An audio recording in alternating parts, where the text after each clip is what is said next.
প্রথম ভিডিওটাই হচ্ছে প্রিয়াকে নিয়ে। ইয়েস, পিয়া পিয়া ও পিয়া পিয়া বলি, পিয়া তুমি কোথায় কোন ইঁদুরের গর্তে লুকিয়ে আছো, কেন লুকিয়ে আছো? এটা বিশাল প্রশ্ন। দুদিন ধরে প্রিয়া ভিডিও দিচ্ছে না।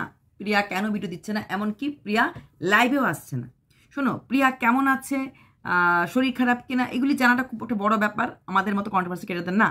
কিন্তু কিছুটা প্রাইভেসি কন্ট্রোভার্সি ক্রিয়েটার হলো, এটা আমার কিছু ধারণা দেওয়ার পছন্দ করি। একটা কথাই বলবো, প্রিয়া ভিডিও নিয়ে এসো, 2 মিনিটের জন্য হলো বলো যে হ্যাঁ আমার শরীরটা ভালো না বা আমার মনটা ভালো না। যদি মনে করো কমেন্ট বক্সে কোনো কথা নিতে পারবে না, কমেন্ট বক্স অফ করে দাও। কদিন আগে প্রিয়া বলেছিল যে আমার শরীরটা কত খারাপ, আমি কতটা অসুস্থ শুধু আমার হাজব্যান্ড জানে, তারপরও আমি কাজ চালিয়ে যাচ্ছি, শুধু টাকা রোজগার করছি, কারণ হতে পারে ভবিষ্যতে আমার ছেলের ওই জিন থেরাপি নাকি করাবে, বা এটা আর কোথাও জীবনে হাত পাততে না হয়। কারণ এইবার হাত পাতার পর ওর একটা বিশাল একটা ট্রমার মধ্যে দিয়ে গেছে। হ্যাঁ, এটা আমি গ্যারান্টি, প্রিয়া প্রচণ্ড ট্রমার মধ্যে দিয়ে গেছে। তোমরা জানো আমি মিথ্যে কথা বলি না, আবার ওই কল রেকর্ডিং আউট করি না, আবার ওই সময় হ্যাঁ দেখে নিন। সেদিন সকালবেলা যখন ভোরবেলা আমি অন্ধকার থাকতে ভিডিওটা করেছিলাম, আমি কিন্তু পারলে অন্ধকার থাকতেই পাবলিশ করতে পারতাম, কিন্তু অন্ধকার থাকতে পাবলিশ করিনি, কারণ ভাবলাম 9টা-10টার সময়ই পাবলিশ করি। তো সেইখানে আমি মোটামুটি শিওর ছিলাম প্রিয়া 3 লাখ টাকাই দেবে, কিন্তু সেখানে আমাকেও শুনতে হয়েছে যে প্রিয়া নাকি আমাকে টাকা দিয়ে কিনে নিয়েছে। কিন্তু আমি তো শিওর ছিলাম, 101% ছিলাম। হ্যাঁ, শিওর একটা মানুষ কখন শিওর হয়, যখন কোনো কিছু ক্লু পায় তখনই তো। কিভাবে ক্লু পেয়েছে, কী পেয়েছে, এটা আমি কোনো অবস্থাতেই বলবো না, এই স্বভাব আমার মধ্যে নেই। আচ্ছা, তো সেখানে দাঁড়িয়ে প্রিয়াকে বলবো, প্রিয়া তুমি ভিডিও দাও, শর্টস দাও বা কমিউনিটি পোস্ট দাও, শরীর ভালো না লাগলে লিখে দাও যে আমার 2-3 দিন ধরে শরীর ভালো না।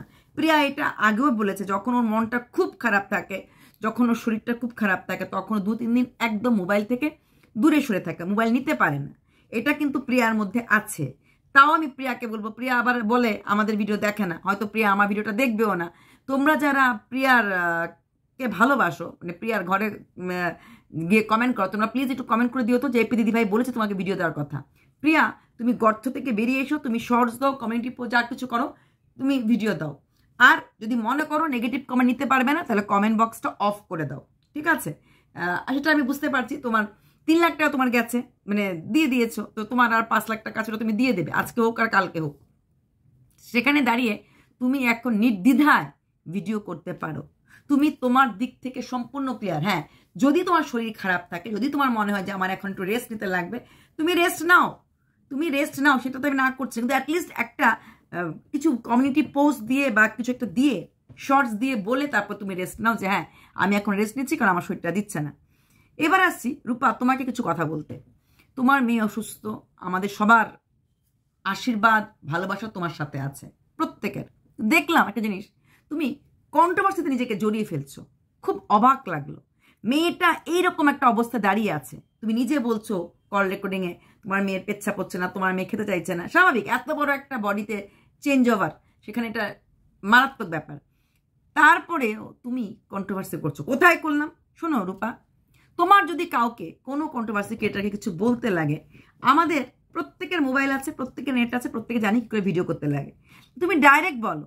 তুমি একজনে কোন ভিডিওতে বলেছে যে তুমি প্রিয়াকে তুমি ফোন করে বলেছো যে তুমি মিথ্যে কথা বলেছো, হ্যাঁ এটা তুমি কাউকে বলেছো, প্রমাণ দাও, যে ভিডিওটা করে তাকে গিয়ে বলছো প্রমাণ দাও। তো তারপর বলার পর তুমি সেখান থেকে তুমি অন্য আরেক কন্ট্রোভার্সি ক্রিয়েটারের সঙ্গে কানেক্ট করে যোগাযোগ করলে এবং তাকে বললে যে আমার সাথে এইগুলি হচ্ছে, আমি নাকি মিথ্যে কথা, আমি নাকি প্রিয়াকে ফোন করেছি, আমি নাকি প্রিয়াকে বলেছি যে আমি মিথ্যে কথা বলেছি, আমি কিছুই বলিনি, এরকমভাবে ভিডিও করাতে লোকে আমাকে মেসেজ করছে, লোকে আমাকে কমেন্ট করছে, হ্যাঁ আমার এই অবস্থা। আমি এই কথাগুলি তুমি আরেকটা কন্ট্রোভার্সি ক্রিয়েটারের কাছে গিয়ে না বলে তুমি ডাইরেক্ট ভিডিওতে 2 মিনিট বলতে, যে কন্ট্রোভার্সি ক্রিয়েটার ভিডিও করে বলছে তুমি ডাইরেক্ট ওনার নাম বলে বলতে, এই যে আপনি দিদি আপনি যে ভিডিওটা করলেন যে আমি প্রিয়াকে ফোন করে বলেছি আমি মিথ্যে কথা বলেছি ভিডিওতে, আপনি এটা প্রমাণ দেন। আমি কখনোই প্রিয়াকে কথাগুলি বলিনি, আপনি কেন এই কথাগুলি বলছেন? এই ভিডিওটা করতে তোমার 1 মিনিট লাগতো, 1 মিনিট। এই যে আমি 3টা লাইন বললাম, কতক্ষণ লাগতো? তুমি সেটা না করে তুমি ততটা সময়ই কিন্তু নষ্ট করেছো আরেকটা কন্ট্রোভার্সি ক্রিয়েটারকে গিয়ে কল করে তাকে ধরে তার থ্রুতে এই কথাটা বাজারে আনার জন্য। ইয়েস, ওয়াইটি বাজার বলি আমরা, কেন তার মানে কি তুমি চাইছো তোমাকে নিয়ে মানে একটা কন্ট্রোভার্সি হোক, আর কন্ট্রোভার্সি যেখানে ভিউজ সেখানে, কন্ট্রোভার্সি যেখানে পরিচিত সেখানে। তুমি খুব লাকি সমস্ত কন্ট্রোভার্সি ক্রিয়েটর তোমার পাশে আছে। হ্যাঁ, কারণ এরকম একটা মা এত টাফ পিরিয়ড দেখেছে, কিন্তু তোমার এইরকম টাফ পিরিয়ডের মধ্যে তুমি কন্ট্রোভার্সি ক্রিয়েটরদের কমেন্ট বক্সে গিয়ে গিয়ে গিয়ে গিয়ে কমেন্ট করা, কমেন্টের উত্তর দেওয়া, কমেন্টে লেখা, খুঁজে কাউকে ফোন করা, শুনলাম তাকেও তুমি ফোন করেছো, আরেকজনকেও ফোন করেছো, ফেসবুকে খোঁজা, এগুলি কি টাইম কনজিউমিং না? এই সময় কি তোমার টাইম কনজিউমিং করার সময়?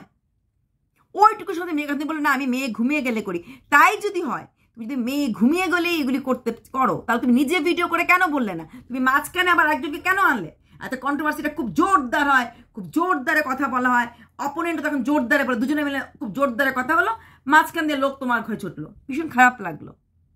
তুমি একটা লড়াকু মহিলা ভেবেছিলাম যে ফাইট করে নিজের রাজকন্যাকে বাঁচিয়েছো, অনেক তোমাকে সম্মান তোমার প্রতি ছিল, কিন্তু তুমি এই কন্ট্রোভার্সিটা আর এই ক্রুশিয়াল টাইমে, এই ক্রিটিক্যাল টাইমে তুমি বলবে হ্যাঁ প্রিয়া যে টাকাটা দিয়েছে কন্ট্রোভার্সি হওয়ার জন্য। এটা আমিও জানি। প্রিয়া সেদিন যখন কেঁদে কেঁদে ভিডিওটা করেছিল, আমাদের ভিডিওগুলি নামার পরেই করেছে, আমাদের ভিডিও নামার পরেই প্রিয়া খুব কান্নাকাটি করেছে, সবার কাছে কান্নাকাটি করেছে, সবাইকে বলেছে যে আমি ভুল না। কিন্তু তুমি সেদিন টাকাটা 3 লাখ টাকাটা 3টার সময় পাওয়ার পরও সেদিন তুমি ভিডিও করার সময় পাওনি, অথচ তুমি সেই রাতে গিয়ে কন্ট্রোভার্সি ক্রিয়েটরকে একটা কমেন্ট করার মতো ক্ষমতা তোমার ছিল। আমাদের কিন্তু আমার ভিউয়ার্স বলছে দিদি দেখুন ও একটা কমিউনিটি পোস্ট দিয়ে 2 লাইন লিখতে পারতো, 2 লাইন একটা শর্ট দিতে পারতো। এইটা না করে নেক্সট দিন মানে একটা দিন পুরো তুমি বিকাল 3টের সময় বা 4টার সময় বা 5টার সময় তুমি টাকাটা পেয়েছো। তুমি তারপর অন্য আরেক কন্ট্রোভার্সি ক্রিয়েটরের কাছে গিয়ে কমেন্ট করেছো, ওই খুশির ভান্ডার বাড়ি বানাবে প্রিয়া না, সবই জানি, সেটা তুমি করতে পেরেছো, কিন্তু তুমি একটা ভিডিও করতে পারোনি, তুমি একটা কমিউনিটি পোস্ট দিতে পারোনি। তুমি যেখানে ইনফ্যাক্ট সেদিন সকালবেলা যখন ভিডিওটা করেছিলাম, এবং আমি জেনে শুনেই করেছিলাম যে একটু প্রিয়াকে সময় দাও, হ্যাঁ একটু প্রিয়াকে সময়, এটা সোমবার দিন সকালের কথা, সোমবার দিন সকালবেলা আমি কারণ সোমবার দিন বিকেল 3টে নাগাদ তুমি টাকাটা পেয়ে গেছো। I was sure about that, আমি শিওর ছিলাম যে আজকের দিনে সোমবার দিন তোমার এই সাথে টাকাটা তোমার ঢুকে পড়বে। তার জন্যই বলছিলাম একটু প্রিয়া সময়। তুমি সেদিন কিন্তু আমার উপর রাগ করেছো, আমি বুঝতে পেরেছি, সেদিন তুমি আমাকে কমেন্ট করোনি, তুমি বলে না আমি তো কমেন্ট মানে কমেন্ট আগে তুমি 2-3 দিন কমেন্ট করেছো, যেহেতু ওই ভিডিওটার মধ্যে একটুখানি বলছিলাম যে প্রিয়াকে সময় দাও, একটা মাকে সময় দাও, ব্লগার ভার্সাস মা, ব্লগার ভাবছে পুরো টাকা দিয়ে দেই, মা ভাবছে একটু রাখি ছেলের জন্য। তোমার এই ইয়েটা তুমি বলো না যে ওই দিন তোমার ভিডিওতে সময় ছিল না, সময় ছিল। সোমবার দিন ঠিক আমার ভিডিও আউট হওয়ার পরে আরেকজন কন্ট্রোভার্সি ক্রিয়েটর খুব বকাবকি করে প্রিয়াকে ভিডিও করেছিল ওই 10টার সময়, হ্যাঁ আইফোন কিনিস, হ্যান করিস, ত্যান করিস, দেখ গিয়ে ও বলেছে এক একটা, তাকে কমেন্ট করতে পেরেছো, হ্যাঁ কারণ সে সম্পূর্ণভাবে প্রিয়াকে বকে ভিডিও করেছে। তাই তুমি লোকের ঘরে ঘরে ঘরে ঘরে মানে কন্ট্রোভার্সি ক্রিয়েটরদের ঘরে ঘরে গিয়ে কমেন্ট বক্সে কমেন্ট করার মতো তোমার সময় আছে। অথচ যে মানুষটা তোমাকে নিয়ে ভিডিও করেছে এবং বলেছে, তুমি প্রিয়াকে বলেছো যে মিথ্যে কথা, ওই যে ব্লকের ব্যাপারটা বোধ হয় যে প্রিয়া বারবার বলছে যে ব্লক ও করেনি, ওর হারিয়ে গেছে, না আমাকে কিছু প্রিয়া বলেনি যে ব্লক করেছে, এইসব নিয়ে আমার কথা হয়নি। যখন ব্যাপারটা হয়েছিল সোমবার দিন আমি আউট অফ স্টেশন ছিলাম, আমি ভিডিওতে বারবার বলেছি, ভিডিও দেখেছো, আমি ভিডিওটা অন্য জায়গা থেকে ছাড়ছিলাম, চলার পথে চলতে চলতে ভিডিও করছিলাম, হাঁটতে হাঁটতে ভিডিও করছিলাম, সেটা প্রিয়াও জানে আমি কতটা ব্যস্ত ছিলাম, প্রিয়া উইটনেস কীরকম ব্যস্ত। তো সেখানে দাঁড়িয়ে তুমি এইগুলি করে, অথচ নিজে পারতে একটা 2 মিনিটের ভিডিও করে যে আমি কখনোই কথাগুলি প্রিয়াকে বলি না, যদি প্রিয়া বলে থাকে প্রিয়া তাহলে প্রমাণ দিক। তুমি সেটা না করে তুমি আরেকটা কন্ট্রোভার্সি ক্রিয়েটর হাত ধরে জানো, সেই কন্ট্রোভার্সি ক্রিয়েটর প্রিয়াকে আরেকটু বকাবকি করে ভিডিও করুক। আরে প্রিয়া তো বকা খেয়েছে, আমরা সবাই প্রিয়াকে বকেছি, আর সেই বকার ফলে হোক আর যার ফলে হোক প্রিয়া 3 লাখ টাকা দিয়েছে, হয়তো প্রিয়া 20,000 টাকা দিত, 3 লাখ দিতে বাধ্য হয়েছে। তবে হ্যাঁ প্রিয়া যদি সেদিন রাতে 1 লাখ টাকা দিত, আমি হয়তো অতটা রুড হয়ে ভিডিও করতাম না। তবে হ্যাঁ প্রিয়ার কান্না দেখার পর আমারও একটু খারাপ লেগেছে, লাগেনি বলে মিথ্যা কথা হবে। আমি জানি প্রিয়া একটা মানে পিসছে, মনের ভেতরে প্রিয়া পিসছে, সেটাও আমি বুঝতে পারি। ওই যে বললাম এক ধারে ছেলের চিকিৎসা, আরেক ধারে আমার ভিউয়ার্স আমাকে চোর বলছে, লোকে আমাকে চোর বলছে, এত কষ্ট করে রেপুটেশনটা আমি কামিয়েছি, সেটা একটা ব্যাপার আছে। সেটা একটা হচ্ছে, যা কিছুই হোক না কেন, যখন প্রিয়ার কাছে টাকা, তোমার উদ্দেশ্য ছিল টাকাটা উঠানো হয়ে গেছে, তারপর কে কি বলতে, তুমি বললে যে না তোমাকে পাবলিক ছিঁড়ে খাচ্ছে, পাবলিক হুমকি দিচ্ছে, কারণ তুমি ভিডিওতে, তো এই যে পাবলিক ছিঁড়ে খাচ্ছে বা পাবলিক হুমকি দিচ্ছে, তুমি সেই পাবলিকের রেকর্ডিংগুলি রাখতে, মানে একে তুমি নিজেই ভিডিওতে বলতে। আমার অবাকটা ওইখানে লেগেছে, তোমার যা কথা, তোমার যা বার্তা দেওয়ার তোমার ভিউয়ার্সকে, তুমি একটা কথা বলেছো, আমি তো প্রিয়ার কাছে টাকা চাইনি, আমি পাবলিক কাছে টাকা চেয়েছিলাম। অবশ্যই তুমি প্রিয়ার কাছে টাকা চাওনি, প্রিয়ার কাছে টাকা আমরা চেয়েছিলাম। কারণ যেহেতু পেশেন্টটা বিএমটি পেশেন্ট, আর যেহেতু প্রিয়া নিজেই বলেছিল যদি আমি প্রপার পেশেন্ট পাই, রিয়েল অর্থে পেশেন্ট পাই, তাহলে আমি সেই টাকাটা দেব। প্রিয়া নিজের বলা কথাতেই নিজের ফাঁদে প্রিয়া পড়েছে। কেন প্রিয়াকে আমরা বারবার টাকার জন্য এত খোঁচাখুচি করি? কেন? কারণ প্রিয়াই বলেছিল এই টাকাটা যদি আমি ট্রিটমেন্টে না লাগাই, আমি একটা পয়সা আমার নিজের পার্সোনাল লাইফে লাগাবো না, পুরো টাকাটাই আমি খরচ করে দেব, দান করে দেব, যার যেটা প্রয়োজন। সেখানে যখন প্রিয়া খরচ করেনি, তখন আমরা প্রিয়ার পেছনে উঠে পড়ে লেগেছি। শুধু তোমার ক্ষেত্রে না, আমি তো ওই বাহাদুর ভাইও যখন বলেছিল না অসুস্থ হচ্ছে হসপিটাল, তখনও প্রিয়াকে বলেছিলাম। বাহাদুর ভাই তো একদিন না দুদিন ছিল, 20-10,000 টাকা বা 5,000 টাকা লাগতো, তখনও ধরেছি। স্নেক ভাই, ওই যে সাপ ধরে যে, সেই ভাইয়ের যখন সাপে চন্দ্রবোরা কেটেছিল, নামটা আমি বলছি না, চ্যানেল নাম, তখনও সে একটা কমিটি পোস্ট দিয়েছিল 5 লাখ টাকা লাগে, 2.5 লাখ টাকা উঠেছিল, তখনও প্রিয়াকে ধরেছে। যখনই যার টাকা লাগে তখনও প্রিয়াকে আমিই ধরেছিলাম, টাকাটা দিয়ে দাও, টাকাটা দিয়ে দাও। সেখানে তুমি টাকাটা পেয়ে গেছো, তোমার মূল লক্ষ্য তোমার সন্তান, তুমি লাকি, তোমার পাশে সমস্ত কন্ট্রোভার্সি ক্রিয়েটররা আছে, সেখানে দাঁড়িয়ে তোমার কন্ট্রোভার্সি করার এখন কি হলো? যেখানে তুমি এত ব্যস্ত, তোমার মূল কনসেন্ট্রেশন, তোমার মূল ফোকাস তোমার মেয়ের দিকে থাকা উচিত। কারণ তোমার মেয়েই এখন তোমার মূল সম্পদ। প্রিয়ার থেকে যেটুকু নেওয়ার আমরা নিয়ে নিয়েছি। 3 লাখ আমাদের টার্গেট ছিল, বারবার বলছিলাম যে 20 না 3। যেহেতু তুমি টাকা উঠে গেছে, তুমি প্রিয়াকে আগেই তো বলে দিয়েছো, তার জন্য প্রিয়া 3.5, আমি 3.5 চেয়েছিলাম প্রিয়ার কাছে। তো যাই হোক, প্রিয়া সেখানে 3 আর 3,20,000, আমি আমার ভিডিওতে 3.5 লাখ টাকা চেয়েছিলাম। তো 3,20,000 মোটামুটি হয়ে গেছে, বাকি তুমি পাবলিক থেকে উঠিয়েছো, তাই তুমি কথাটা বললে। কিন্তু কথা হচ্ছে সেটা না, কথা হচ্ছে যে তুমি নিজে তুমি ভিডিও করবে, তুমি মাঝখানে একটা থার্ড পার্টি রাখবে না। থার্ড পার্টি কারা রাখে? যারা কন্ট্রোভার্সি চায়। থার্ড পার্টি কারা রাখে? যারা নিজে ভিডিও করে কথা বলতে পারে না। সেখানে তুমি যখন ভিডিও করে এত কথা বলতে পারছো, এটা বলতে পারছো না যে অমুক দিদি ভিডিও করাতে এই কথাটা বললো, আমার খারাপ লাগলো। তুমি তো ডাইরেক্ট নাম নিয়েও বলতে পারতে।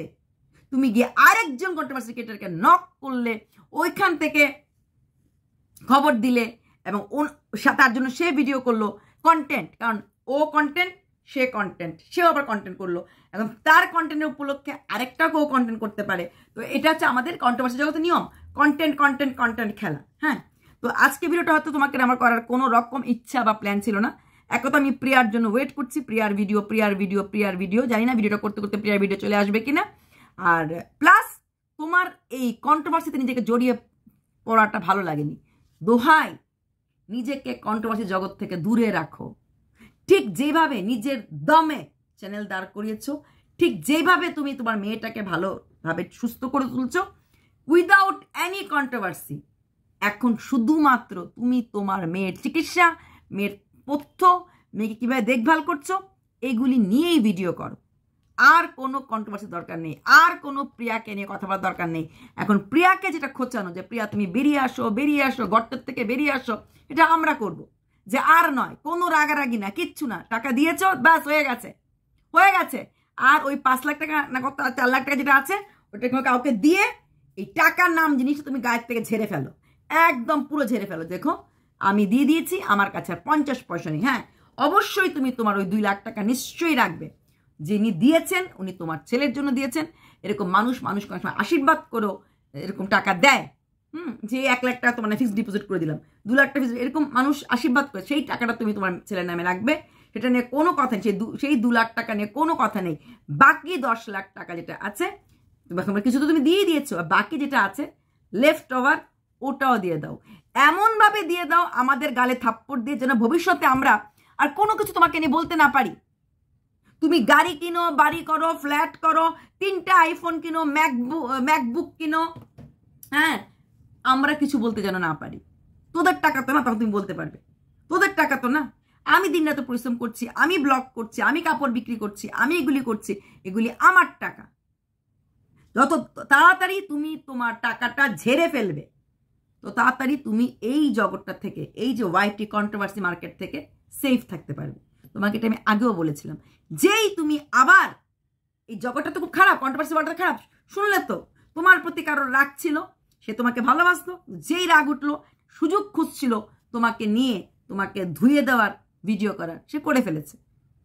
সে ধুয়ে দেওয়ার ভিডিও করার সে নিজে স্বীকার করেছে, আমার রাগ ছিল, হ্যাঁ তাই আমি আমার রাগটা পুষিয়ে ফেলেছি, সুযোগ খুঁজছিলাম, যখন সুযোগটা পেয়েছি ছি ছি ছি বলে ওইভাবে বলে ভিডিও করে ফেলেছে। ওইভাবে করে ভিডিও, অ্যাকচুয়ালি বকাবকি করে ভিডিও করলে, রাফ করে ভিডিও করলে ভিউজটা বেশি আসে। তাই এখন তোমাকে বলবো প্রিয়া, তুমি বেরিয়ে চলে আসো। তোমার হ্যাঁ অসুস্থ যদি হও, শরীর খারাপ, রেস্ট নিচ্ছ, কমিউনিটি পোস্ট দাও, রেস্ট নিচ্ছ শর্টসে বলে দাও। তুমি না বলতে পারো, তুমি এত অসুস্থ যদি হয়ে থাকো অভিকে দিয়েও বলাতে পারো। 1 মিনিট বা 2 মিনিটের ভিডিও করে যে প্রিয়া অসুস্থ দিতে পারছে না, কিন্তু বেরিয়ে আসো, খারাপ লাগছে, পারতাম ভিডিও করে না বলে অন্যভাবে খবর নিতে। আমার এগুলি ভালো লাগে না প্রিয়া, তুমি ভালো করে জানো আমি কোনো রকম ওইরকম কমিউনিকেশন করতে পছন্দ করি না। তাহলে আমি ওই দিন যখন সোমবার দিন সকালে ভোরবেলা ভিডিওটা করেছিলাম তখনই বলতে পারলাম হলে যে হ্যাঁ টাকা দেবে আমি শিওর, টাকা দেবে আমি শিওর। করিনি ওরকম করে ভিডিও, কারণ আমি এইভাবে কোনো মানুষের বিশ্বাসটাকে ভাঙতে পারি না মানুষের ভরসাটাকে। তাই আবার বলবো, তুমি যদি না পারো অভিকে দিয়ে ভিডিও করাও বা তুমি ভিডিও করো, কিন্তু তুমি বেরিয়ে আসো, public is waiting for you. ইঁদুরের গর্ত থেকে তুমি বেরিয়ে আসো। আর রূপা তোমাকে একটা রিকোয়েস্ট, কন্ট্রোভার্সি ক্রিয়েটাররা কিন্তু কারোর আপন হয় না। কারো তুমি ভাবছো তোমার হয়ে বলছে, কালকে তোমাকেই তো ধুয়ে দেবে। তাই একটু সাবধানে পা ফেলো। তোমার এখন স্ট্রেস নেওয়ার সময় না, তুমি অলরেডি স্ট্রেসড আছো, তোমার মধ্যে এখন অনেক টেনশন। ফারা এখনো যায়নি, আরো 2-3 মাস থাকতে লাগবে তোমাকে হসপিটালে। তুমি হসপিটাল না, সরি, ওই এরিয়াতে। হ্যাঁ, মেয়েটাকে সুস্থ করো। কামিং 1 বছর এই সব লাফরা থেকে দূরে থাকো। যেই মেয়েকে 13 বছর এত করে যত্ন করে রেখেছো, সেই মেয়েটাকে আরো 1 বছর সময় দিয়ে মেয়েটাকে সম্পূর্ণভাবে সুস্থ করে ভালো করে তোলো। এটাই আমার একমাত্র কামনা, আমার না, তোমার ভিউয়ার্স, সবার ভিউয়ার্স, সমস্ত কন্ট্রোভার্সি ক্রিয়েটরদের। তুমি যেই কথাটা নিজে বলতে পারবে, তোমার নিজের ক্লিয়ার করা উচিত, এটা তুমি নিজে বলবে, অন্য কোনো থার্ড পার্টি ধরবে না। তুমি একটা ইউটিউবার, তোমার ইউটিউব করার অধিকার আছে। তুমি জানো কি করে ইউটিউব করতে লাগে, কি করে ভিডিও করতে লাগে। তাহলে তুমি কেন আরেকজনের কাছে কল রেকর্ডিং পাঠালে, কেন তুমি আরেকজনকে ভিডিও করালে?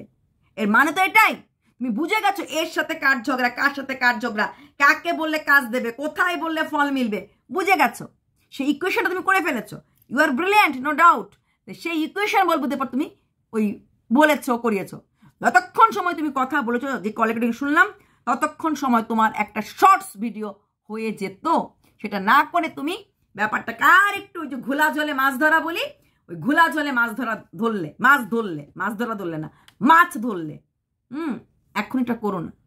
মেয়েটা ভালো থাকুক, সুস্থ থাকুক। আর এত কন্ট্রোভার্সি ভিডিও দেখো না, একদমই দেখো না। এখন এইসব কন্ট্রোভার্সি ভিডিও দেখা তোমার সময় না। শুধু মেয়ে, শুধু মেয়ে, শুধু মেয়ে। মেয়েকেও কন্ট্রোভার্সি শিখিও না, কোনো কিছুতেই না। শুধুমাত্র সুস্থতা কামনা, এর বেশি কিছু না। আর রইল বাকি প্রিয়া, তুই বেরিয়ে আয়। আর না হলে কমিউনিটি পোস্ট দে। তোকে ইঁদুরের গর্তে ঢুকতে হবে না, একদম না। এখন তুই অনেকটা চওড়া হয়ে চলতে পারবি যে হ্যাঁ, পাবলিকের চাকরি হোক, যা কিছু হোক, আমি 3 লাখ টাকা দিয়েছি, আমি পুরো টাকা এখন হাফিজ করে দিই নাই। এটা একটু হলো এখন বলার মতো ক্ষমতা আছে। তোমাকে এই কথাটা আমি অনেক দিন অনেকভাবে অন অফ বুঝিয়েছি যে প্রিয়া রে, দিয়ে দে। হ্যাঁ, এখন না এক টেনশন হচ্ছে, নভেম্বরের মধ্যে দিয়ে দাও, ডিসেম্বরের মধ্যে দিয়ে দাও। যে হ্যাঁ, ছেলেটা তো সেই এপ্রিল মাস থেকে ব্লাড নিচ্ছে না, মোটামুটি 6-7 মাস 8 মাস হয়ে গেছে, আমার ছেলে ভালো হয়ে গেছে। এটুকুনি বলবো। আর বেরিয়ে আসো, ভালো লাগছে না, আমারও ভালো লাগছে না ভিডিও দিচ্ছ না যে। বাই।